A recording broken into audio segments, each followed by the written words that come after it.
La Somalie sur la plus haute marche du podium. Le film La femme du fossoyeur du réalisateur Ahmed Kadar remporte ainsi l'étalon d'or du Yenenga, le prestigieux prix d'une valeur de 20 millions de francs CFA. Il a reçu son trophée des mains des présidents Roch Marc Christian Kaboré et Macky Sall du Sénégal, par ailleurs pays invité d'honneur. À travers la remise de cette distinction, le 27e FESPACO referme ainsi ses portes.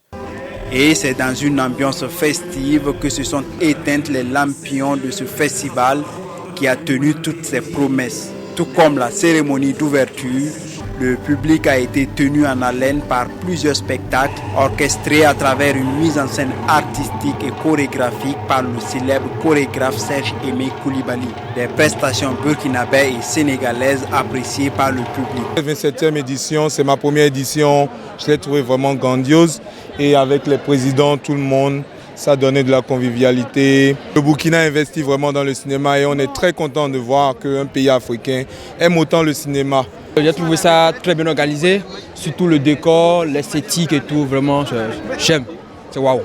Merci beaucoup. Moi j'ai beaucoup aimé la cérémonie de fin, je l'ai trouvée très moderne, très dynamique, voilà, un peu longue, mais comme souvent les cérémonies.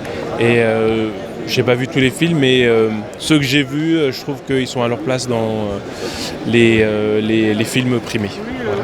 Le FESPACO en chiffres, ce sont des invités venus de 64 pays du monde, 1500 films inscrits de 52 pays, dont 239 retenus. Le moins que l'on puisse dire, c'est que le double contexte sécuritaire et sanitaire a pesé sur cette édition. Mais le Burkina peut être fier d'avoir relevé le défi de cette grande organisation. C'est un défi qui a été relevé, mais c'est un défi aussi qu'on pourrait mieux parfaire aussi dans les années, les années suivantes. Malgré les risques, soi-disant, on est venu fièrement braver l'obscurantisme, braver la violence, et on est là, sain et sauf.